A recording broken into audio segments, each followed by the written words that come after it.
اللہ لا الہ الا هو الحی القیوم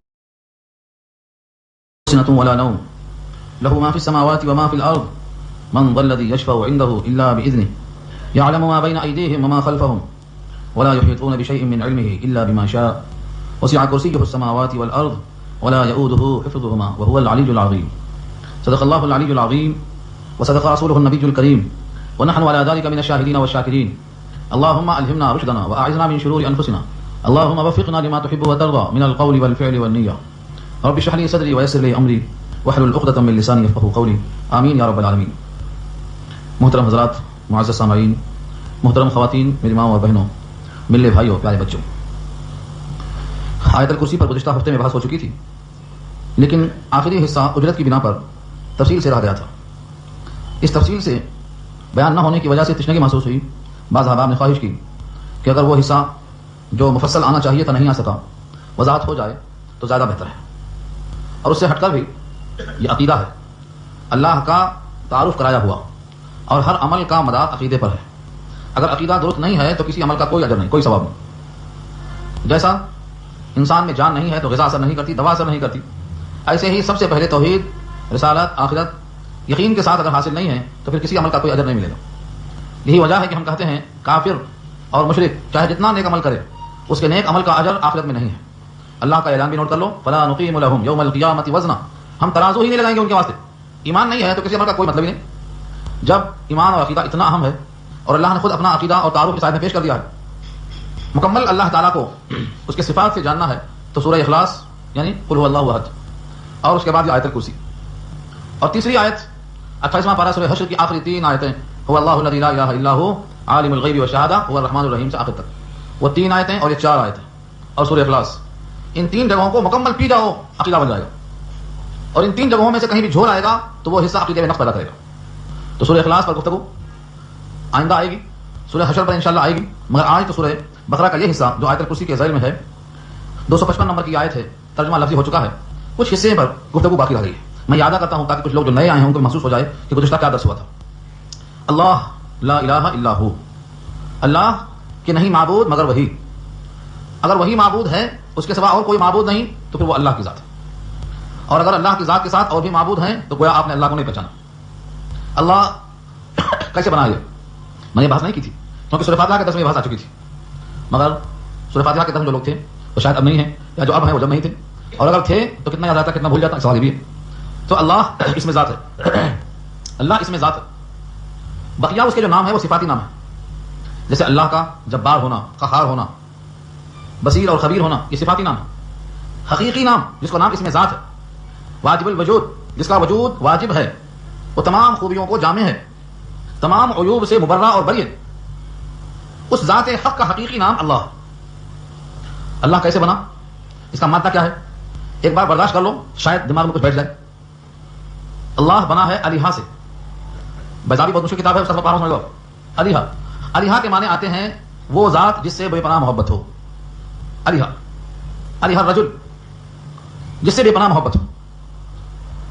اس میں لگا دیا الف لام کو تو الالہ بنا، الالہ. اور 2 لام ایک ساتھ جمع ہونے سے قاعدہ یہ ہے کہ 2 حرف اکٹھا ہو جائیں تو ادغام کر دو، تو دونوں لام کو جوڑ دیا گیا، اللہ بنا. سارے انسان اللہ سے بے پناہ محبت کرتے ہیں، اس واسطے الہ اسی کو کہا جاتا. تو ایک تو ہے الہ، الوہا سے بے پناہ محبت کی جانے والی ذات، الوہا الرجل. اور ایک ہے وہ ذات جس کے ادراک سے آدمی عاجز و پریشان ہو، سرگرداں ہو. سارے انسان مل کر اللہ کی ذات میں سرگرداں ہیں، حقیقت کا سراغ نہیں پاتے، یعنی اس کی ذات تک ادراک رسائی نہیں ہوتی. وہ کیا ہے؟ اللہ. مثال دی ہے الہ الرجل کے معنی وہ آدمی جو سرگرداں پریشان ہے. اللہ کی ذات جاننے میں سرگرداں و پریشان ہے، اس کو الہ الرجل کہیں گے. اور الوہا جس سے محبت کریں، سارے انسان اللہ سے محبت کرتے ہیں. آپ جن کو سمجھتے ہیں کہ محبت کرتے وہ بھی، اور جن کو آپ سمجھتے ہیں کہ محبت نہیں کرتے وہ بھی. اسی لیے اللہ نے قرآن میں کہلوایا اگر تم اللہ سے محبت کا دعویٰ رکھتے ہو تو میرے محبوب کی اتباع کرو. اور ان کنتم تحبون اللہ فاتبعونی. یہ کیوں کہا؟ کیونکہ لوگوں کا دعویٰ تھا کہ ہمیں اللہ سے محبت ہے.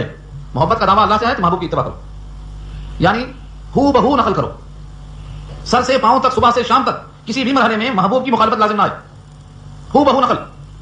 اور کہا وَإِن تُطِيعُوهُ تَهْتَدُوا، سورہ نور کی آیت ہے، اگر تم نے ان کی اطاعت کر لی ہدایت پا جاؤ گے. تو الوہا اور الہا دونوں مادہ ہے، اللہ بنا اسی سے. یہ حقیقی نام. ایسی کوئی ذات نہیں کہ سب جسے محبت کریں یا جس کی ذات کی رسائی تک پہنچنا ممکن نہ ہو. اللہ کی ذات تک رسائی اور ادراک کسی کے بس کی بات نہیں. پھر کیسے پہچانے؟ صفات سے. اللہ کی ذات تک پہنچنے والا بھٹک جائے گا. اللہ کی ذات کا ادراک کر ہی نہیں سکتا کیونکہ وہ ہاتھوں سے ٹچ نہیں ہوتا, کان سے سنائی نہیں دیتا, آنکھ سے نظر نہیں آتا, ناک سے سونگنے کی طاقت نہیں ہے. گویا انسان میں جو قوت مدرکہ ہے, حواس خمسہ ہے, جن سے کوئی چیز کا علم حاصل ہو سکتا ہے, ان کی گرفت سے وہ باہر ہے. ہوا نور اما یبصر, وہ نور ہے, کہاں دکھایا جا سکتا ہے؟ تو اس کو آپ چھو نہیں سکتے, دیکھ نہیں سکتے, سن نہیں سکتے, ناک سے اس کو اچھا یا کیسا محسوس نہیں کر سکتے. آپ کے پاس کیا ذرائع ہیں کہ آپ اس کی حد تک پہنچیں گے؟ اسی واسطے کہا لا تدرکہ الابصار وهو يدرك الابصار وهو اللطيف الخبير. نگاہیں اس کا ادراک نہیں کرتی, وہ نگاہوں کا ادراک کرتا ہے, وہ سمیع اور بصیر اور خبیر. تو اللہ کی ذات تک انسان نہیں پہنچ سکتا, ہاں صفات سے پہچان سکتا. اس لیے صفات بتایا, لا الہ الا ہو, لا الہ الا ہو, نہیں ہے کوئی معبود مگر وہی. معبود ہونے کے لائق کون ہوتا؟ سوال یہ ہوا, کیونکہ دعویٰ کیا ہے؟ کوئی معبود نہیں مگر وہی. سوال پلٹایا گیا کہ آخر معبود ہونے کا دعویٰ اس کے سوا اور کوئی نہیں کر سکتا, تو اس کی وجہ کیا ہے؟ تو جاننا چاہیے کہ معبود وہی ہو سکتا ہے جو خالق ہو. جو خود مخلوق ہو وہ معبود نہیں بن سکتا, وہ مسعود نہیں بن سکتا. جو خالق ہو, جو پیدا کرنے پر قادر ہو, وہ معبود بن سکتا ہے, اور جو خود مخلوق ہو وہ معبود نہیں بن سکتا. یہ اصول کہاں سے نکلا؟ خود قرآن میں آیا. سورہ نمل اللہ فرماتے ہیں اللہ یسجدوا للہ الذی یخرج الخبء فی السماوات والارض, جس نے زمین اور آسمان میں ہر چیز کو پیدا کیا ہے اسی کو سجدہ کیوں نہیں کرتے؟ اور آگے چل کے فرمایا ہے واسجدوا للہ الذی خلقہن ان کنتم ایاہ تعبدون, اگر تم بندگی اسی کی کرنا چاہتے ہو تو سجدہ اسے کرو جس نے انسان کو پیدا کیا ہے, سورج کو, چاند کو, زمین کو, سیاروں کو, سجدہ اسے کرو. اصول بنا لو دماغ میں, جو خالق ہے وہی معبود بن سکتا, جو خالق نہیں ہے بلکہ مخلوق ہے وہ مسجود اور معبود نہیں بن سکتا. اور دوسرا اصول کیا ہے؟ لا خالق الا ہو, وہ ایک ہی خالق ہے اور کوئی خالق نہیں. کوئی خالق ہے کہاں سے معلوم ہوا؟ قرآن نے کہا ہے خالق کل شیء, خالق کل شیء. سورہ مومن کے الفاظ ہیں آخری رکوع میں 24واں پارہ, خالق کل شیء, وہ ہر شے کا خالق ہے. یہاں تک کہ فرمایا تمہارا اور تمہارے افعال کا بھی خالق وہی ہے, واللہ خلقکم وما تعملون, تم جو کرتے ہو اس کا بھی خالق وہی ہے. تو خالق وہی ہے, لہذا معبود وہی ہے, کیونکہ جو خالق ہے وہ معبود ہے, جو مخلوق ہے وہ ساجد ہے, جو مخلوق ہے اسے سجدہ کرنا ہے. تو دعوے کریں یہاں پوچھ نہیں ہے کوئی معبود مگر وہی, اس لیے کہ جو خالق ہوتا وہ معبود ہوتا, اور ہر شے کا خالق وہی ہے, لہذا ہر ایک کا معبود وہی ہے. جب وہی معبود ہے, وہی مسجود ہے, تو اس کی صفات کیا ہیں؟ پہلے سے بتا دیا کہ وہ ہر شے کا خالق ہے, اور خلقہ کے بعد آگے فرمایا الحی, زندہ ہے. کچھ لوگ ہیں جو زندہ ہیں وہ بھی زندہ ہے. فرق کیسے ہوگا؟ دو طرح سے ہوگا. جتنے زندہ ہیں وہ کبھی مردہ تھے, بعد میں زندہ ہیں, پھر مردہ ہوں گے. وہ ایک ہی ہے جو ہمیشہ سے زندہ ہے اور ہمیشہ زندہ رہے گا. ایک پہلا فرق ہے, ہم سب مردہ تھے. قرآن نے کہا ہے کنتم امواتا فاحیاکم ثم یمیتکم ثم یحییکم, تم مردہ تھے, تم کو زندہ کیا ہم نے, پھر تم کو موت دے گا, پھر تم کو زندہ کرے گا. ہر آدمی پر دو موت, دو حیات آئی ہوتی ہے. پہلے ہم مردہ تھے, اب زندہ ہیں, پھر مردہ ہوں گے, پھر زندہ ہوں گے, اللہ کے سامنے کھڑے ہوں گے. تو جتنے بھی ہیں سب پر دو موت آئی ہوتی ہے. کنتم امواتا فاحیاکم, یہ آیت نہیں بولنا کنتم امواتا, ہم مردہ تھے. اسی واسطے بعض بزرگ صوفیہ کہتے ہیں اپنے آپ کو مردہ مان لو, راستہ کھل جائے گا, تسلیم کر لو مردہ ہیں. اور حقیقت بھی وہ آدمی مردہ ہے جس کے قلب میں اللہ کی معرفت نہیں آئی. حقیقت میں وہ مردہ, اس جسم کا نام زندگی نہیں ہے. اس جسم کے اندر جو اللہ کی معرفت آتی ہے قلب میں, اس معرفت کا نام حقیقی حیات ہے. اس قلب میں معرفت کے بغیر انسان زندہ نہیں. تو ہم سب مردہ تھے, پھر زندہ ہیں, پھر مردہ ہوں گے, پھر زندہ ہوں گے. وہ ایک ہے جو شروع سے آخر تک ہے, ایسا شروع کہ اس سے پہلے کچھ نہیں, اور ایسا آخر کہ اس کے بعد کچھ نہیں. هو الاول والآخر والظاہر والباطن, وہی اول وہی آخر, وہی ظاہر وہی باطن. کیسا ظاہر ہے؟ زمین میں کون ہے؟ اللہ کو دیکھ لو. حضرت خامنہ نے لکھا ہے, حضرت خامنہ نے لکھا ہے سورہ اعلیٰ کے اندر کہ جب زمین سے ایک کوپل نکلتی ہے, زمین سے ایک کوپل نکلتی, اس کوپل میں غور سے دیکھو تو آپ کو اس میں اللہ نظر آئے گا. کیسے نظر آئے گا؟ کیونکہ زمین سخت ہے, طاقتور ہے. جسم انسان کا مل جائے تو کھا جاتی ہے, لوہے کو, لکڑی کو کھا جاتی ہے. یہ ایک کوپل لطیف ہے, اس کو نکلنے کا موقع دیتی ہے. والذی اخرج المرعى, اس کے تحت لکھا ہے کہ وہ زمین کو پھاڑ کے باریک کوپل کو اوپر لاتا ہے, اور کوپل بحفاظت اوپر آتی ہے, بڑی لطافت کے ساتھ آتی ہے. کون ہے؟ اللہ نے فرمایا ہے شققنا الارض شقا, ہم زمین کو چیرتے ہیں. فانبتنا فیہا حبا وعنبا, اس میں سے ہم دانے اگاتے ہیں, بلے اگاتے ہیں. تو اس کوپل کو دیکھ کر حضرت اشعار ہیں, فرماتے ہیں ہر گیا ہے کہ الزمین رویت وحدہ لا شریک لہ گویت, جو دانہ زمین سے نکلتا ہے وہ کہتا ہے وحدہ لا شریک لہ, وہ تنہا ہے, اس کا کوئی شریک نہیں, وہ نکلتا ہے. تو الحی کے معنی زندہ. ہم سب مردہ ہیں, حقیقی حیات اللہ کو حاصل ہے. اور ایک شکل ہے حیات کی, جس کی حیات ہم محسوس کرتے ہیں, یہ سب کی حیات عطائی ہے. اس کی حیات ذاتی ہے. ذاتی حیات کا مطلب کیا ہوتا؟ ہم زندہ نہیں تھے, اب ہیں. کس نے کیا؟ جس نے زندہ کیا اس نے ہم کو حیات عطا کیا, اس کو بولتے ہیں حیات عطائی. ہم پہلے نہیں تھے, اب ہیں, ہم کو وجود دیا. کس نے وجود دیا؟ جو موجود تھا اپنے وجود سے ہم کو موجود کیا. تو ہمارا وجود اب موجود ہے. پہلے ہم معدوم تھے, موجود نہیں تھے. کب نہیں تھے؟ ہر آدمی اپنے سے مخاطب ہو کر پوچھے, اگر اس کی عمر 100 سال کی ہے تو پوچھے 100 سال سے پہلے کیا تھے, تو کہے گا لم یکن شیئا مذکورا, قابل ذکر نہیں تھے. نہ ابا جانتے تھے نہ اماں جانتی تھی, کچھ خبر نہیں. لم یکن شیئا مذکورا, نہ قابل ذکر تھے ہم. اب قابل ذکر ہو گئے, چرچا ہو رہا ہے, شہرت ہو رہی ہے, مشہور و مقبول ہو رہے ہیں. کس نے کیا؟ جو موجود ہے اس نے وجود بخشا تو ہم موجود ہوئے. اس نے حیات دیا تو ہم باحیات ہوئے. تو اس کی حیات کیسی ہے؟ کسی کی دی ہوئی نہیں ہے, اس کی ذاتی حیات ہے. اور ہماری حیات اس کی عطا ہے. جب تک زندہ نہیں کیا تھا زندہ نہیں تھے. جب چاہے گا یہ روح نکالے گا, ہم پھر زندہ نہیں رہیں گے. تو ہماری حیات عارضی ہے, مستعار ہے, مانگی ہوئی ہے, عطائی ہے, دی ہوئی ہے. اور اس کی حیات ذاتی ہے, کبھی فنا نہیں آیا, نہ بعد میں فنا آئے گا, نہ وہ کسی کا محتاج ہے. اسی واسطے جہاں انسان کے واسطے حیات آئے گی وہاں حیون آئے گا, تنوین کے ساتھ, کسی درجے کی حیات, کسی دن تک کی زندگی. لیکن جب اللہ کے واسطے آئے گی تو الحیو, الف لام بتا رہا ہمیں, الحیو کامل حیات ہے اس کو, وہ کسی کا محتاج نہیں ہے. ایسی حیات جس میں کوئی فنا نہیں ہے. بقیہ ہر حیات کے لیے فنا ہے. کل من علیہا فان, ہر ایک کے لیے فنا رکھا اللہ نے. وہ ایک حیات ہے جس کے بعد بنانا. تو زوال سے, فنا سے, کسی کی عطا سے بے نیاز ہے, وہ ہے الحیو. تو معلوم کیا ہوا؟ معبود وہی جو خالق ہو, مسجود وہی جو خالق ہو, جو ایسا زندہ ہو کہ کبھی مردہ نہ رہا ہو, وہ زندہ جس کے بعد کبھی فنا نہ آ سکتی ہو. الحیو اللہ کی ذات ہے. ابو بکر صدیق نے فرمایا میں زندہ رہوں اور دین مٹ جائے. این قص الدین وانا حیون, تو کیا کہا؟ الحیو نہیں کہا, حیون کا تنوین کے ساتھ کہا, کیونکہ ہماری حیات عارضی ہے, مستعار ہے, کسی حد تک, کچھ دن کے لیے. جیسے اللہ کی صفت ہے السمیع البصیر, یہی صفت اللہ نے بندوں کو عطا کیا ہے. ہم بھی تو دیکھتے ہیں, سے سنتے کان سے. بصیر مانے دیکھنا, سمیع مانے سننا, ہم بھی سنتے دیکھتے. فرق کیا ہوا؟ فرق ہے. جب بندے کے واسطے سمیع بصیر آئے گا تو الف لام نہیں آئے گا, سمیعن کچھ تھوڑا بہت سنتا ہے, یہاں سے 1 کلومیٹر 2 کلومیٹر, اس کے بعد بصیرن دیوار تک دیکھ لیتا, دیوار کے پیچھے نہیں دیکھتا.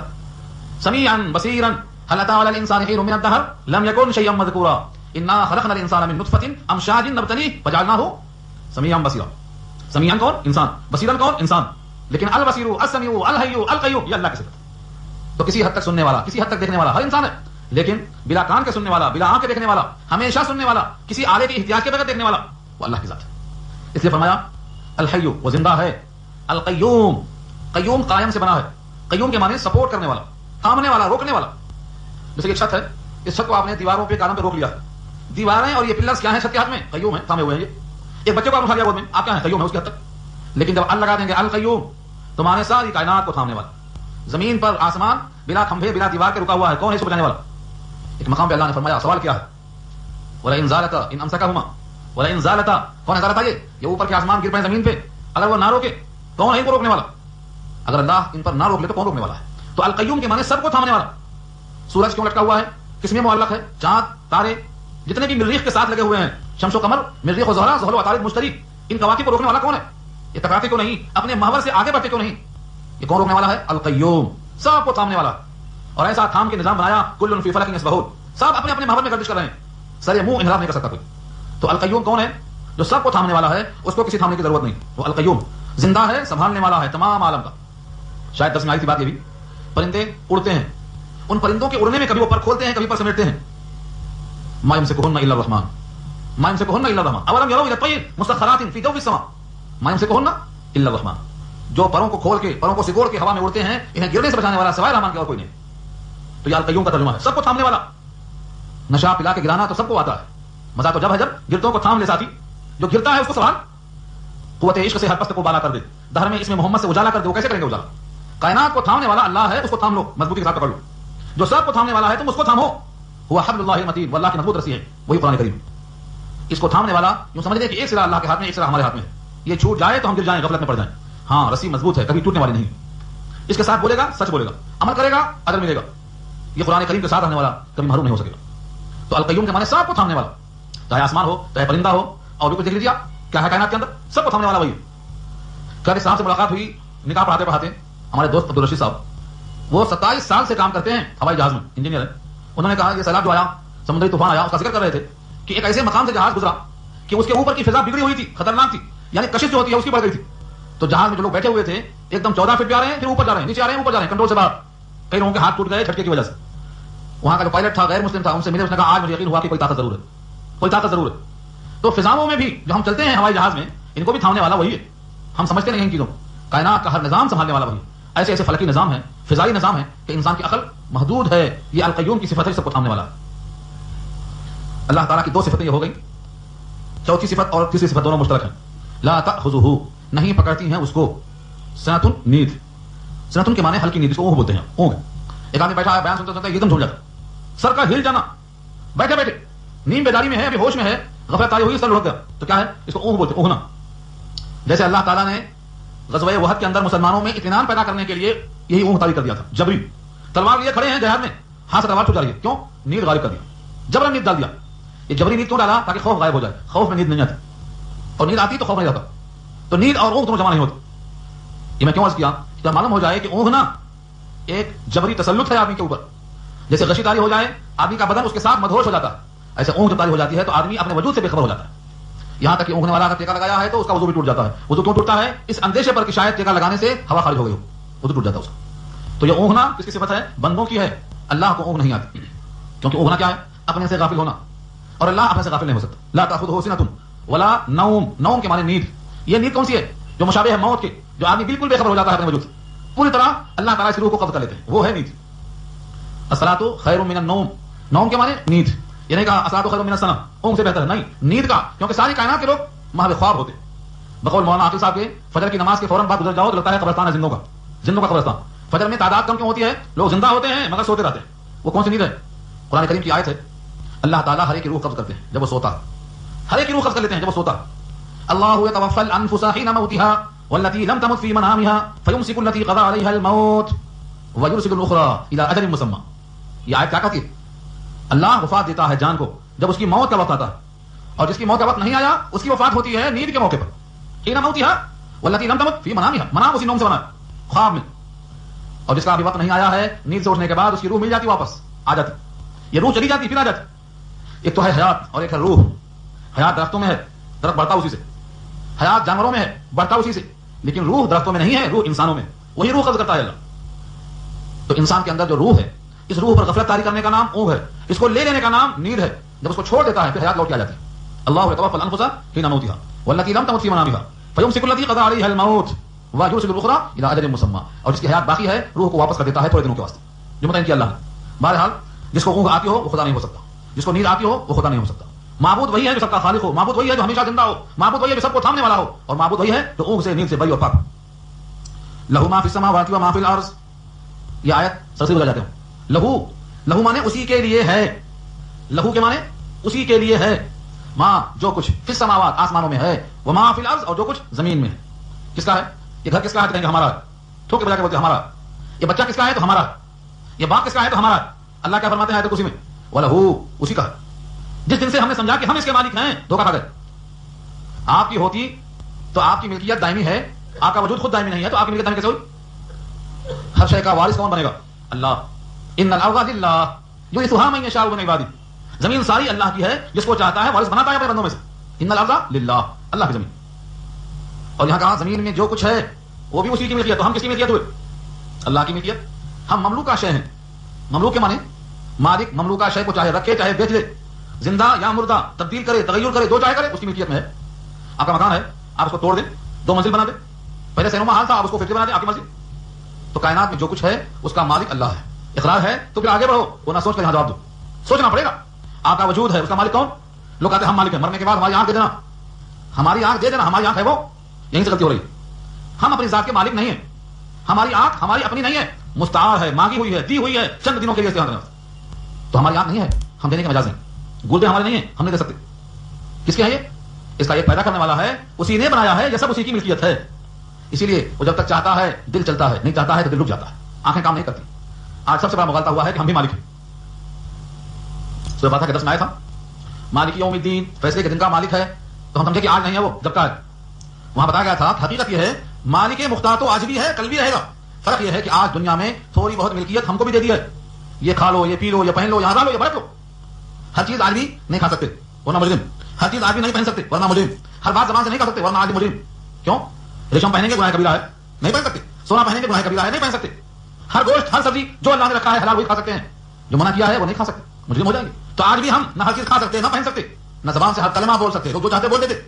کلمہ کفر بولنا منع ہے, گستاخانہ کلمات زبان سے نکالنا منع ہے, زبان آپ کی ملکیت نہیں ہے. تو سب سے بڑا مسئلہ یہ ہے کہ مالک کون؟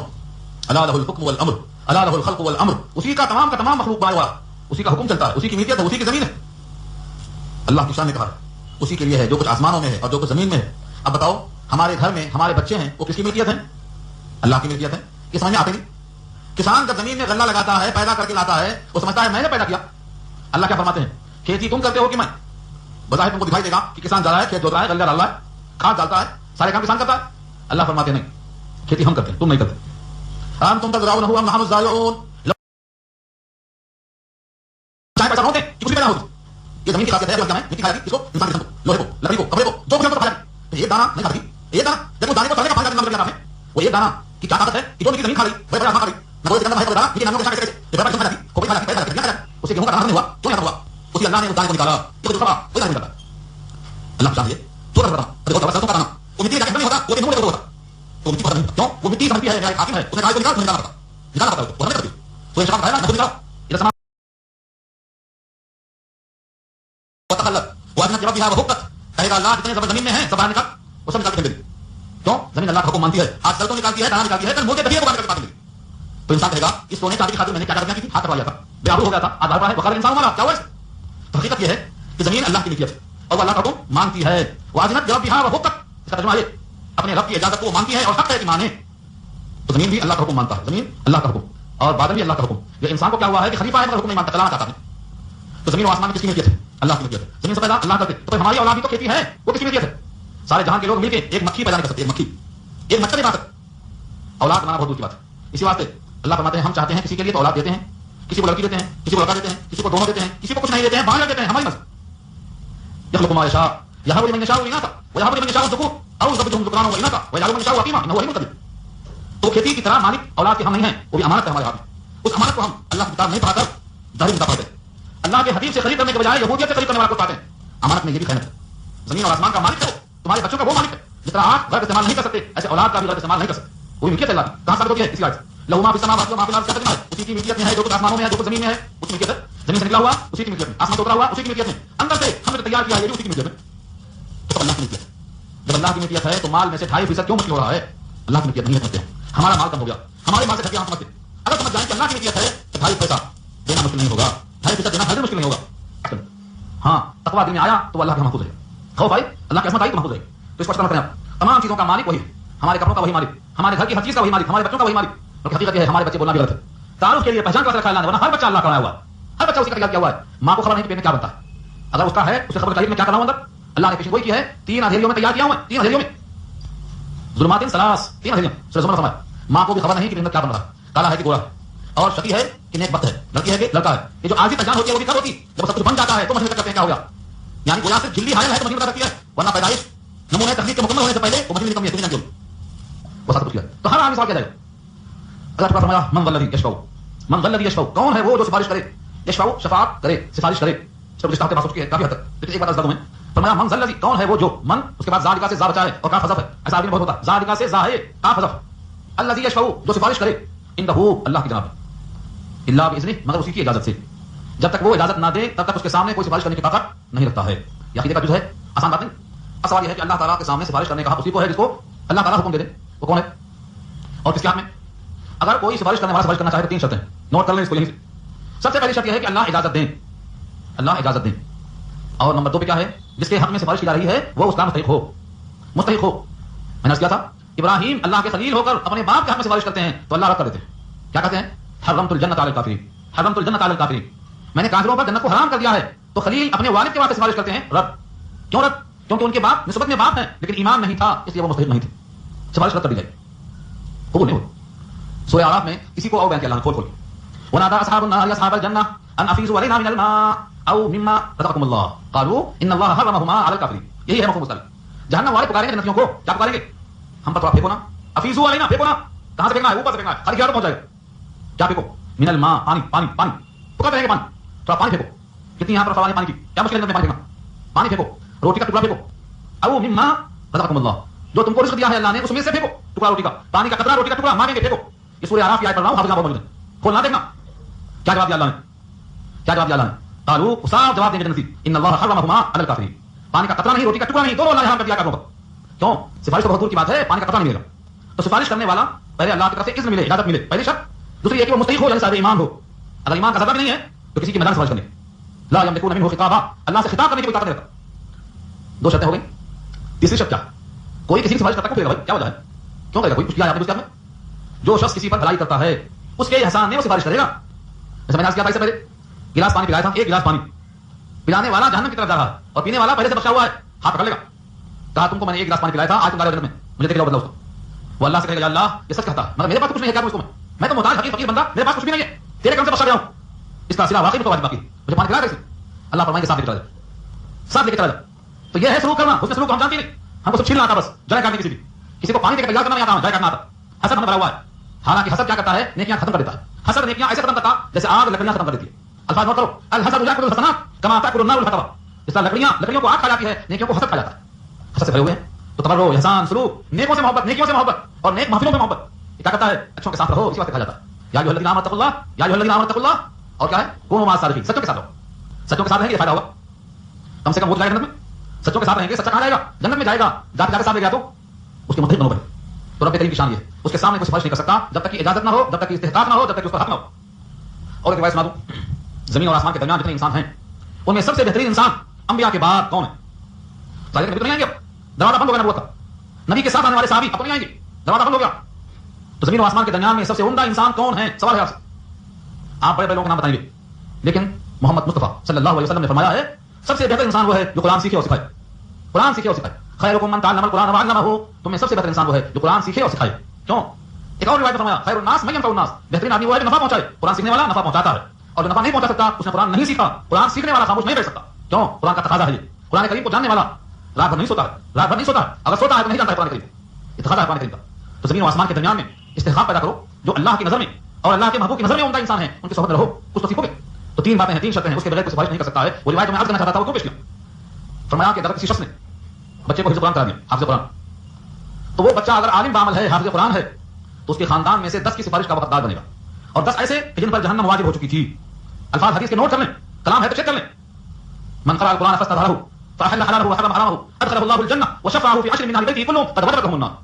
جس شخص نے قرآن کریم کو پڑھا, اس کو یاد کیا, اس پر عمل کیا, اس کے حلال کو حلال اور حرام کو حرام جانا, شرط ہے یعنی عالم بعمل. پیچھے جاؤں گا, فرمایا ہر بندہ اللہ کے سامنے ون بائی ون تنہا تنہا حاضر کیا جائے گا. سورہ مریم کے الفاظ نوٹ کرو, وكلهم آتيه يوم القيامة فردا. فردا مانے فردن فردن, ون بائی ون. لہذا کسی کو توڑ دو, یہ کون سا علم ہے؟ تکوینی. یہ بڑا ہو کر بچہ کافر بن جائے گا, مار دو, تکوینی. یہ دیوار کے اندر پائے اٹھا دو, خزانہ اس کے نیچے. تو اس آیت میں تمام رسولوں کی گواہی پر اعتراض ہوگا. تمام رسولوں نے کہا انک انت علام الغیوب, بے شک آپ ہی علام الغیوب ہیں, کوئی علام الغیوب نہیں.